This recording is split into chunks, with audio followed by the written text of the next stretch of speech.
porque recordemos que el lunes grupo de abogados y demás gremios se apersonaron a la Corte Suprema de Justicia para presentar una demanda por inconstitucionalidad de la Ley 256 que trata de la factura electrónica.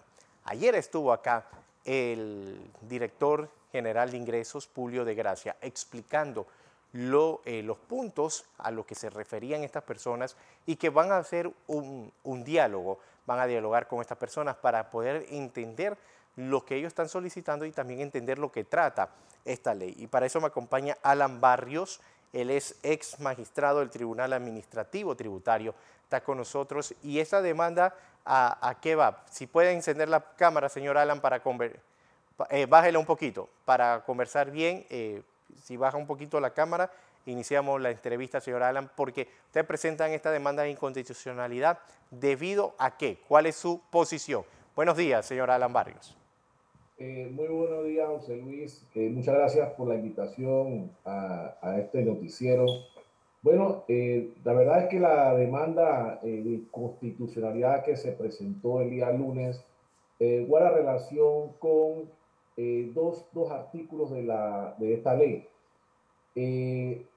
Pero para hablar un poquito de antecedentes y entender la problemática, recordemos que con la Ley 76/2011 se establece la obligatoriedad de la documentación de las transacciones comerciales. De allí que posteriormente esta ley, específicamente el artículo 11, ha ido variando durante los años y no es sino hasta la ley 72 del 2011 cuando con la implementación del equipo fiscal se exceptúa del uso de la misma a los profesionales, a los artesanos, a las personas, a los artistas y a las sociedades civiles. Y con entonces la ley 256 del 2021, con la obligatoriedad del equipo de facturación electrónica, ocurre que a los profesionales se le incluye dentro de la obligatoriedad del uso del equipo de facturación electrónica. Entonces, a raíz de eso, entiendo que se debe la molestia, que si bien es cierto, en la ley 72 del 2011 estaban excluidos, ahora están incluidos dentro de los grupos obligados a utilizar un medio de facturación. Hasta antes de la ley ocurre que los profesionales facturaban por medio de recibos preimpresos o facturas preimpresas ordenadas en su confección en una imprenta, algo sencillo.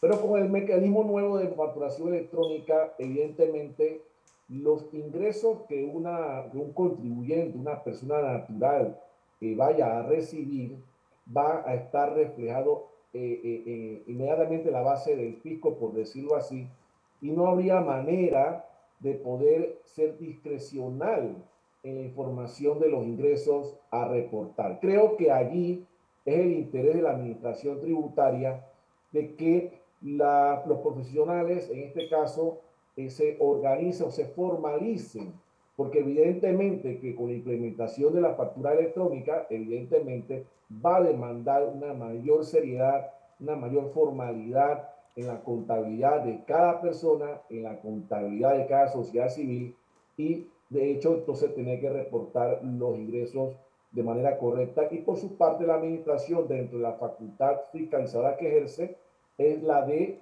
determinar la verdadera renta gravable dentro de un periodo fiscal. Entonces, prácticamente la demanda nace a raíz de eso y dentro de ella ellos explican que no están negándose de alguna manera a contribuir con las finanzas públicas, sino que ellos indican que la acción de inconstitucionalidad pone un freno a la irrupción inconsulta del Estado en el cambio del método de facturación. Se habla de una alteración al funcionamiento de los profesionales liberales, los oficios y las artes, y también se habla de que los cambios traen consigo costos implícitos al profesional que colisionan con principios propios de ella, además de conllevar sanciones que contradicen la naturaleza y las actividades protegidas. Los Ahora, elementos utilizados, díganme. ¿en qué manera afecta esto directamente? Usted ya ha dado parte de esa explicación, pero no tenemos que ir a la modernización, ¿no es algo que se venía haciendo ya desde hace muchos años? Efectivamente, mi estimado periodista, la Dirección General de Ingresos del Estado, por decirlo así, ha estado encaminándose desde hace varios años hacia lo que es la facturación electrónica como un mecanismo moderno de facturación, que definitivamente trae grandes ventajas. Dentro de ellas podemos hablar el ahorro, podemos hablar el tema de medioambiental, podemos hablar de muchas ventajas en cuanto a la facturación electrónica y es un paso globalizado. Todo el mundo, todos los países están migrando hacia allá. Y creo que sí, si bien es cierto, estamos reacios a los pasos como este, pues tenemos que asimilarlo y tenemos que aceptarlo. Ahora, ¿cuál es el paso que sigue? Porque ayer decía el director de la DGI que están dispuestos a dialogar con ustedes, incluso que ha hecho un llamado también al gremio de abogados para conversar y que ambos sustenten su parte para dar las explicaciones y lograr ese consenso que tanto se requiere en cuanto a esta situación de estas facturas electrónicas. ¿Ustedes han recibido el llamado? ¿Aceptarían este diálogo? Muy buena pregunta. Yo también soy partidario, porque cuando usted se lee la demanda, de verdad que hay como un sentimiento, hay como una inquietud realmente válida y pienso que el diálogo es la mejor fórmula, porque quien tiene que salir ganando es el país. Aquí no se trata si son las entidades gubernamentales versus los ciudadanos, es el país. El país ahora mismo se encuentra siempre en el ojo de la tormenta por los organismos internacionales, toda vez que estamos a cada rato entrando en listas. El no entrar en el sistema de facturación electrónica sería un craso error, porque precisamente estaríamos expuestos a esa situación.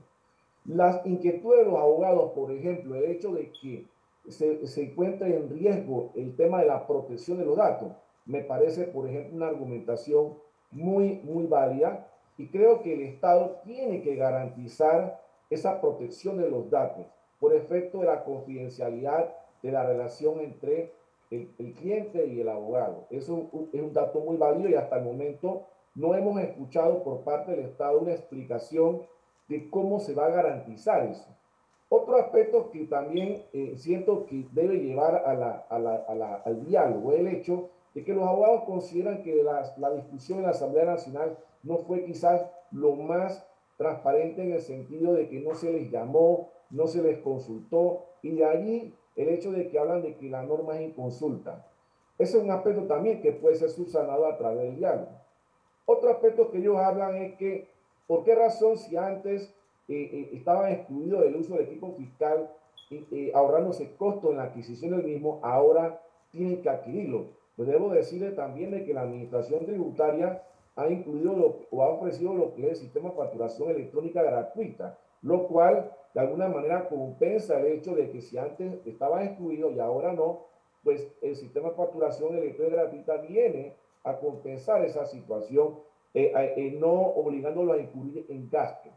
Otro aspecto que también llama la atención son las sanciones pecuniarias e incluso el cierre de establecimiento, una inquietud también válida. Debo decir que esas multas no es que han surgido ahora, siempre han existido. Lo único que sí debo destacar como magistrado que fui y como ser humano y ciudadano que también, honestamente, estas multas para efectos de los profesionales resultan ser bastante onerosas porque en el evento de que vayan a incumplir en una de ellas, yo creo que el Estado lo que busca es perseguir, no perseguir, sino castigar de alguna manera y corregir la infracción cometida. Pero si usted pone una multa que va más allá de la capacidad económica de una persona, puede usted contribuir al cierre de ese negocio, al cierre del establecimiento e incluso el despido de trabajadores o dependientes de esa entidad, lo cual también deja sin sustento a la familia de ese trabajador o incluso hasta el propio Estado dejar de percibir un ingreso por efecto de que la empresa estuvo cerrada de manera temporal o de manera permanente. Entonces, creo que sí sería bueno revisarlo. De allí es que los abogados consideran que se está violentando el artículo 40 de la Constitución, toda vez de que en el momento de que se está estableciendo esta medida y en el momento de que se pongan algún tipo de multas pecuniarias de esta naturaleza, pudiera estar coartándose la libertad del ejercicio de la profesión liberal y con este también violentándose el artículo 17 de la Constitución, que establece que todas las autoridades están llamadas a velar por la vida, honra y bienes de todos los nacionales y extranjeros. Doctor, Entonces, pero mientras esto sucede y mientras se resuelva esa demanda de inconstitucionalidad en la Corte Suprema de Justicia, que puede demorar varios meses, años a tomar una decisión, la ley va a estar vigente. Mientras se haga ese diálogo, la ley va a estar vigente. Entonces, ¿qué proponen en este caso ustedes? Bueno, yo pienso de que los abogados, nosotros los abogados, tenemos que, como lo dijo el director ayer, dialogar, conversar, porque como dije, el país es el que va a salir perjudicado. Y no podemos negarnos a los avances tecnológicos, ya llegó y tenemos que sumarnos, porque la lucha contra el narcotráfico, contra el lavado de dinero, contra la defraudación tributaria penal y los delitos por eso internacionales están ya en nuestra puerta y tenemos que atacarlos. La única manera es eso. Conociendo la información suministrada por los contribuyentes, ya el Estado puede entonces, a través de sus aparatos de seguridad, y me voy más allá, porque este no es un tema de recaudatorio, es un tema también de seguridad nacional. Entonces yo creo que es importante de que se pueda proceder con eso. Definitivamente la ley va a estar vigente hasta que la Corte no resuelva, y ya le corresponderá a la Corte, entonces, debido a la importancia del tema, resolver el caso. No sé, veremos a ver en qué tiempo lo harán, pero lo cierto es que el país le urge aclarar esta situación. Alan Barrio es magistrado del Tribunal Administrativo Tributario esta mañana con nosotros. Gracias por estar dando su punto de vista en cuanto a esto de la ley de facturación electrónica. Muchas gracias.